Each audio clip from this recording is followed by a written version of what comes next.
What's up? It's Marco, Sage of Soccer, and Croatia have moved on to the semifinals with an amazing win over Brazil, and in my opinion, the game of the tournament. Just such an amazing game between two teams that were going at it. Brazil, they had an amazing run, but just came up a little bit short. Croatia, it took penalties, but they did a great job. And man, this game, it was between two even teams. I think penalties was the right result to separate things because it was just a great performance all around. In Croatia, you had some amazing defending.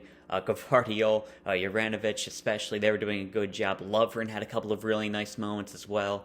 And that midfield of Croatia is just elite. There was one moment not early, like mid first half, around like the 30-minute mark, where Brazil was really pressing them. And they've got some amazing athletes. They were going after this Croatia team, and they just found a way to pass through it. Modric was doing an amazing job. Modric had an amazing performance today. Just an amazing job by him. Brozovic, Kovacic, they were finding passes. Gvardiol, Sosa, like everybody was popping into space, and they were just able to beat that press. And from that moment on, Brazil just kind of gave up with it. They just gave up at trying to press them, and that gave Croatia a lot more time. Then Brazil, they were playing great today. Neymar had an amazing run for the goal, played a couple of 1-2s. I think it was with Rodrigo and then Paqueta for his goal. Just really good run there. Neymar, he had a pretty good game today. I don't think you'd ask much more of him. And I think overall this game came down to really two things, and it was Brazil. They were really struggling to build their attacks. They had a bit of an issue with building through the midfield. They didn't have the fullbacks that they normally do. With Militao, great player, but he's not a right back. Danilo, honestly, he wasn't doing any worse than he normally does, but he's more of a defensive option. And with those two, they were kind of struggling to really advance the ball through the midfield. You saw Neymar have to drop deep a lot of times, and that limited the amount of chances that Brazil could create. When they got into the final third, they were still looking good, but they just weren't getting into the final third at the rate that they have been and the rate that they could be. And that was down to Croatia's midfield just being so much better technically and able to hold the ball. Great job there. Croatia, I'm saying their defending was amazing, their midfield was great. It ended in a draw because their attack is still looking pretty weak. End up getting the goal. Petkovic got it on a really good ball by Orsic, and between that assist and his amazing penalty, Orsic has to be really proud. But overall, that attack just isn't looking that good. It's definitely not the same as it was in 2018 with Mario Mandzukic heading things.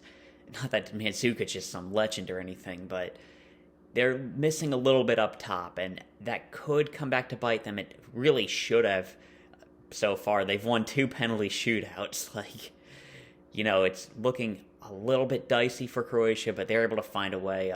Livakovic had an amazing performance, a couple of really nice saves through normal time, extra time, and then really good. And made that one save in the penalty shootout that ended up being crucial.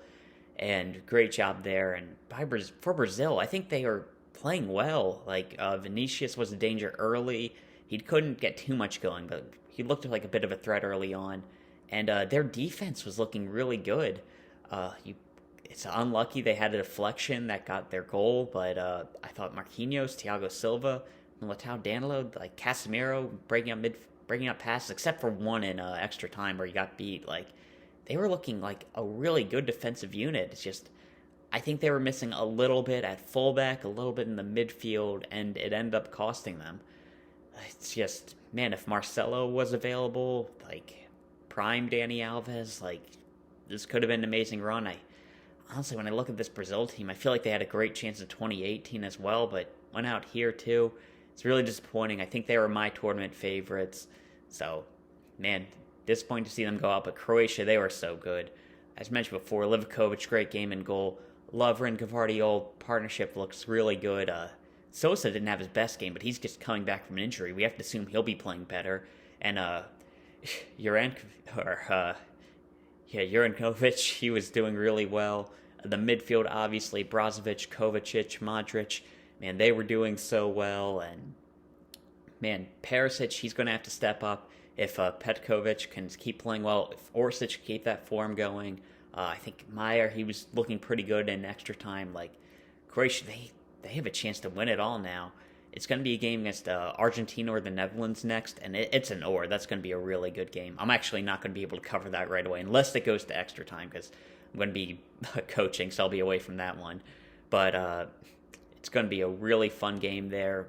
Netherlands, amazing defense, and they've got a pretty good attack as well. Then Argentina, they could easily be a great team. They're a lot of people's favorites heading into it. Either way, that game's going to be awesome. And man, this has been a really fun World Cup. Croatia, they're looking really good. Brazil, it sucks, but I think they went down swinging. Maybe they could have pushed a little bit harder for either a second goal or really went for it in normal time a bit more. I don't know, but man, Croatia, really good job. And yeah, that's it. Great game by them. We look forward to the next game. And yeah, that's all I'll talk about. See ya.